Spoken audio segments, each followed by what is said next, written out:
No lead question. Russia. Goes to you. 2 minutes, Senator Obama. How do you see the relationship with Russia? Do you see him as a competitor? Do you see him as an enemy? Do you see him as a potential partner?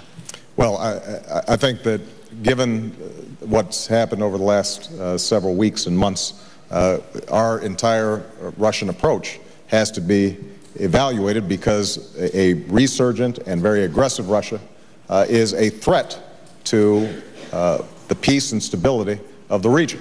Their actions in Georgia were unacceptable. They were unwarranted, and at this point it is absolutely critical for the next president to make clear that we have to follow through on our the 6-point ceasefire. They have to remove themselves from South Ossetia and Abkhazia. It is absolutely important that we have a unified alliance, and that we explain to the Russians that you cannot be a 21st century superpower or power and act like a 20th century dictatorship. And we also have to affirm all the fledgling democracies in that region. The Estonians, the Lithuanians, the Latvians, the Poles, the Czechs, that we are in fact going to be supportive and in solidarity with them in their efforts. They are members of NATO, and to countries like Georgia and the Ukraine, I think we have to insist that they are free to join NATO if they meet the requirements, and they should have a membership action plan immediately to start bringing them in. Now, we also can't return to a Cold War posture with respect to Russia. It's important that we recognize there are going to be some areas of common interest. One is nuclear proliferation. They have not only 15,000 nuclear warheads, but they've got enough to make another 40,000, and some of those loose nukes could fall into the hands of al-Qaeda.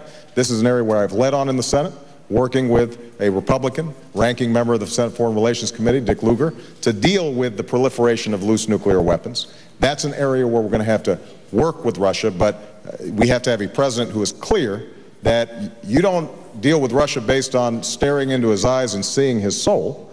You deal with Russia based on what are the national security interests of the United States of America, and we have to recognize that the way they've been behaving lately demands a sharp response from the international community and our allies. 2 minutes. Do you have a major difference with what he just said? No, actually, I think Senator McCain and I agree for the most part on these issues. Obviously, I disagree with this notion that somehow we did not forcefully object to Russians going into Georgia. I immediately said that this was illegal and objectionable, and absolutely I wanted a cessation of the violence because it put an enormous strain on Georgia. And that's why I was the first to say that we have to rebuild the Georgian economy, and called for $1 billion that has now gone in to help them rebuild. Because part of Russia's intentions here was to weaken the economy to the point where President Saakashvili was so weakened that he might be replaced by somebody that Putin favored more. 2 points I think are important to think about when it comes to Russia. Number one is we have to have foresight and anticipate some of these problems. So back in April, I warned the administration that you had Russian peacekeepers in Georgian territory. That made no sense whatsoever. And what we needed to do was replace them with international peacekeepers and a special envoy to resolve the crisis before it boiled over. That wasn't done, but had it been done, it's possible we could have avoided the issue. The second point I want to make is the issue of energy. Russia is in part resurgent, and Putin is feeling powerful because of petrodollars, as Senator McCain mentioned. That means that we, as one of the biggest consumers of oil, 25% of the world's oil, have to have an energy strategy, not just to deal with Russia, but to deal with many of the rogue states we've talked about, Iran, Venezuela. And that means, yes, increasing domestic production and offshore drilling, but we only have 3% of the world's oil supplies, and we use 25% of the world's oil. So we can't simply drill our way out of the problem. What we're going to have to do is to approach it through alternative energy like solar and wind and biodiesel, and yes, nuclear energy, clean coal technology. And I've got a plan for us to make a significant investment over the next 10 years to do that. And I have to say, Senator McCain and I I think, agree on the importance of energy, but Senator McCain mentioned earlier the importance of looking at a record. Over 26 years, Senator McCain voted 23 times against alternative energy like solar and wind and biodiesel. And so we've got to walk the walk and not just talk the talk when it comes to energy independence, because this is probably going to be just as vital for our economy and the pain that people are feeling at the pump, and winter's coming and home heating oil, as it is our national security and the issue of climate change that's so important. We've got time for one more lead question segment.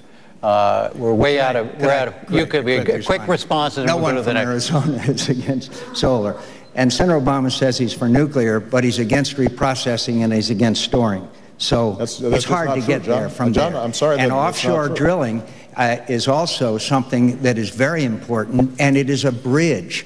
And we know that if we drill offshore and exploit a lot of these reserves, it will help, at least temporarily, relieve our energy requirements, and it will have, I think, an important effect on the price of a barrel of oil. Very quickly, just to correct I want to say that with the Nunn-Lugar thing, I supported Nunn-Lugar back in the early 1990s when a lot of my colleagues didn't. That was the key legislation at the time and put us on the road to eliminating this issue of nuclear waste and the nuclear fuel that has to be taken care of.